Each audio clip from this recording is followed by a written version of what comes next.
Bien-aimés, chers abonnés de la chaîne YouTube Les Pauvres de Jérusalem, bonjour. Je suis l'abbé Edmond Tassé, prêtre de Jésus-Christ. Aujourd'hui, nous célébrons la Sainte Valentin et l'entrée en carême. Je commence en souhaitant une très bonne fête de Saint-Valentin à tous les amoureux, toutes les amoureuses, et un très bon début de carême à tous et à chacun. Au début du mois de février, j'ai, dans une vidéo, dénoncé les déviations de l'amour, de la comédie de l'amour, et j'ai mis en garde les jeunes par rapport aux prédateurs sexuels. J'ai annoncé un certain nombre de vidéos qui traiteront du vrai amour et du temps du carême, comment vivre ce temps beau et extraordinaire.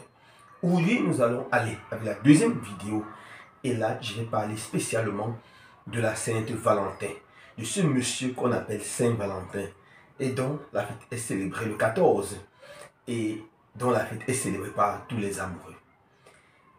Avant de commencer, je vous prie de vous abonner, de liker et de partager pour nous aider à propager davantage ce message d'évangélisation, cette bonne nouvelle sur l'amour.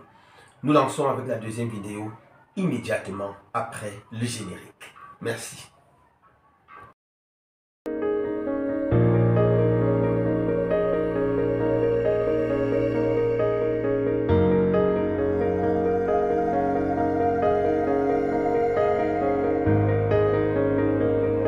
Frères et sœurs bien-aimés, chers auditeurs de la chaîne YouTube Les Pauvres de Jérusalem, une fois encore, bonjour. Aujourd'hui, 14 février, nous célébrons la Sainte Valentin. En ce jour, beaucoup de gens vont s'échanger les cadeaux. Des personnes vont s'échanger des paroles douces, des paroles affectueuses, des paroles remplies d'amour. On va s'échanger des roses, des chocolats, etc., etc. Tout cela est beau. C'est l'amour, et l'amour doit être célébré, et l'amour doit être vécu. Mais attention, en ce jour aussi, des gens peuvent tomber dans de nombreuses déviations et se laisser dominer par le vice, par le péché. Parce que l'amour souvent mal vécu se réduit simplement à une sexualité, fornication, adultère, débauche. Et les conséquences sont souvent dramatiques. Souvent cela conduit aux maladies, souvent conduit aux grossesses prématurées, aux avortements et même éventuellement à la mort. Attention, attention, ne tombons pas dans les pièges de la Sainte Valentin, dans les pièges du faux amour.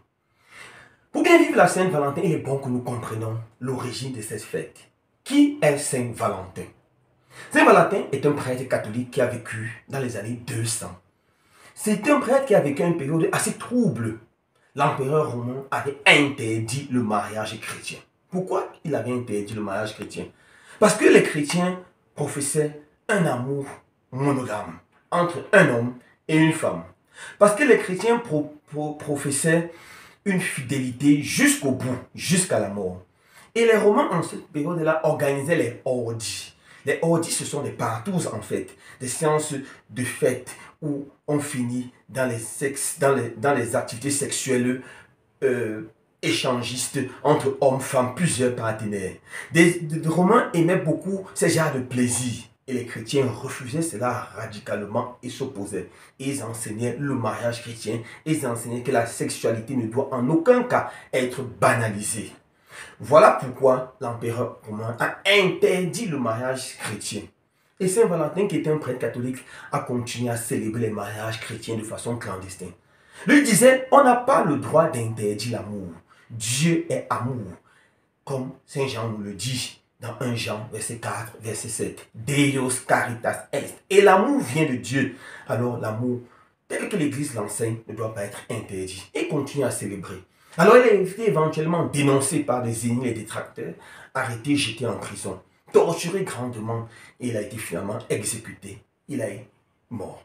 Lorsqu'il était en prison, abandonné, une pauvre femme, malade, malheureuse et aveugle, nommée Julia, a été saisie de compassion pour ce prêtre. Elle est venue rendre visite régulièrement, elle lui apportait un peu de nourriture.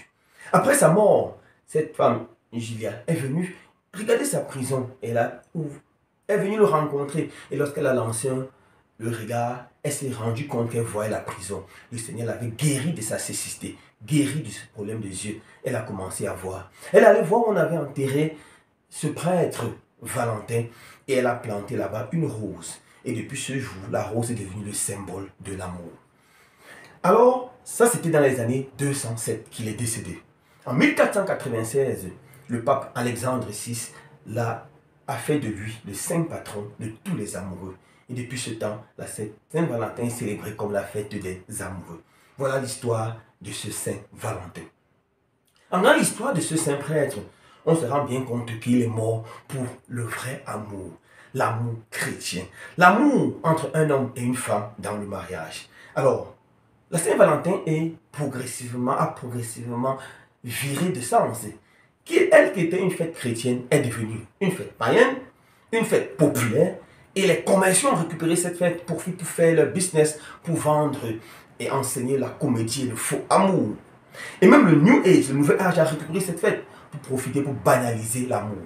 Il est bon pour nous les chrétiens de découvrir le sens du vrai amour, de le professer, de croire en lui et de nous efforcer à bien le vivre.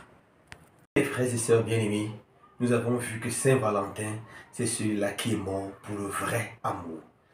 Alors, dans la prochaine vidéo, nous parlerons du vrai amour, l'amour chrétien, tel que Dieu le veut, tel que la Bible et les Saintes Écritures nous l'annoncent. Mais avant là, je vous en prie, n'oubliez pas de vous abonner, n'oubliez pas de liker et n'oubliez pas de partager. En faisant cela, vous nous aidez à propager la bonne nouvelle du Seigneur jusqu'au bout du monde. Que le Seigneur vous bénisse une fois encore. Excellente Saint Valentin et très bon temps de carême.